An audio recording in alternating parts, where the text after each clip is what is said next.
श्री परमात्मने नमः। अध्याय काजी की शरणागति।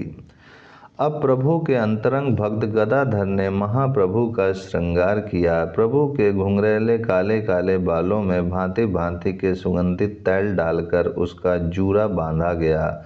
उसमें मालती, चंपा आदि के सुगंधित पुष्प गुथे गए। नासिका पर उधर पुंड्र लगाया गया। केसर कुमकुम की महीन बिंदियों से मस्तक तथा दोनों कपोलों के ऊपर पत्रावली बनाई गई। उनके अंग प्रत्यंग की सजावट इस प्रकार की गई कि एक बार कामदेव भी देखकर लज्जित हो उठता। महाप्रभु ने एक बहुत ही बढ़िया पीताम्बर अपने शरीर पर धारण किया। नीचे तक लटकती हुई थोड़ी किनारीदार चुन्नी हुई पीले रंग की धोती बड़ी ही भली मालूम होती थी। गदाधर ने घुटनों तक लटकने वाला एक बहुत ही बढ़िया हार प्रभु के गले में पहना दिया। उस हार के कारण प्रभु का तपाए हुए स्वर्ण के समान शरीर अत्यंत ही शोभित होने लगा। मुख में सुंदर पान की बीड़ी लगी हुई थी। इससे बाईं तरफा का कपोल थोड़ा उठा हुआ सा दिखता था।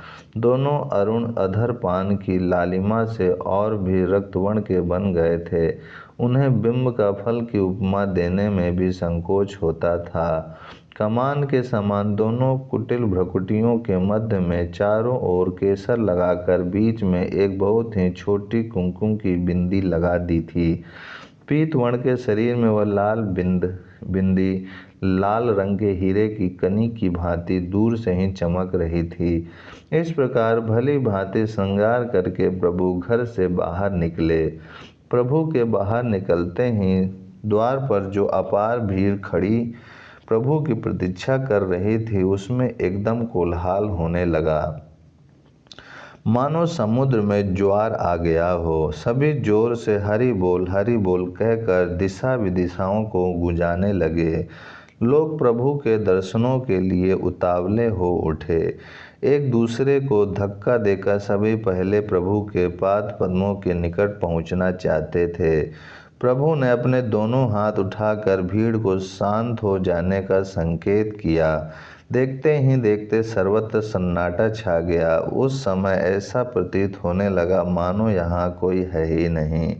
गदाधर ने प्रभु के दोनों चरणों में नुपुर बांध दिए। फिर क्रमशः सभी भक्तों ने अपने अपने पैरों में नुपुर पहन लिए। बाएं पैर को ठमका कर प्रभु ने नुपुरों की ध्वनि की। प्रभु ने ध्वनि करते ही एक साथ ही सहस्त्रों भक्तों ने अपने अपने नुपुरों को बजाया। भीड़ में आनंद की तरंगें उठने लगीं। भीड़ में स्त्री पुरुष बालक वृद्ध तथा युवा सभी प्रकार के पुरुष थे। जाति पाति का कोई भी भेदभाव नहीं था। जो भी चाहे आकर संकीर्तन समाज में सम्मिलित हो सकता था। किसी के लिए किसी प्रकार की रोक टोक नहीं थी। भीड़ में जितने भी आदमी थे प्राय सभी के हाथों में एक एक मशाल थी। लोगों की सूझ ही तो ठहरी। प्रकाश के लिए मशाल न लेकर उस दिन मशाल ले चलने का एक प्रकार से महात्म्य ही बन गया था। मानो सभी लोग मिलकर अपनी अपनी शक्ति के अनुसार छोटे बड़े आलोक के द्वारा नवद्वीप के चीरकाल के छिपे हुए अज्ञान अंधकार को खोज कर भगा देने के ही लिए कटिबद्ध होकर आए हैं। किसी के हाथ में बड़ी मशाल थी, किसी के छोटी। किसी ने तो दोनों हाथों में दो दो मशालें ले रखी थीं। छोटे छोटे बच्चे छोटी छोटी मशालें लिए हुए हरि बोल कहकर उछल रहे थे। गोधूलिका सुखमय समय था। आकाश मंडल में स्थित भगवान दिवानाथ गौरचंद्र के असाध्य रूप लावण्य से पराभाव पाकर अस्ताचल में मुंह छुपाने के लिए उद्योग कर रहे थे। लज्जा के कारण उनका संपूर्ण मुखमंडल रक्तवर्ण का हो गया था। इधर आकाश में अर्धचंद्र उदित होकर पूर्ण चंद्र के पृथ्वी पर अवतीर्ण होने की घोषणा करने लगा। शुक्ल पक्ष था, चांदनी रात्रि थी, ग्रीष्म काल का सुखद समय था। सभी प्रेम में उन्मत्त हुए हरि बोल कहकर चिल्ला रहे थे। प्रभु ने भक्तों को नियम पूर्वक खड़े हो जाने का संकेत किया। सभी लोग पीछे हट गए। संकीर्तन करने वाले भक्त आगे खड़े हुए। प्रभु ने भक्त मंडली को 4 संप्रदायों में विभक्त किया। सबसे आगे वृद्ध सेनापति, भक्ति सेना के महारथी, भीष्म पितामह के तुल्य श्री अद्वैताचार्य का संप्रदाय था। उस संप्रदाय के वे ही अग्रणी थे। इनके पीछे श्रीवास पंडित अपने दल बल के सहित डटे हुए थे। श्रीवास पंडित के संप्रदाय में छटे हुए कीर्तन कला में कुशल सैकड़ों भक्त थे।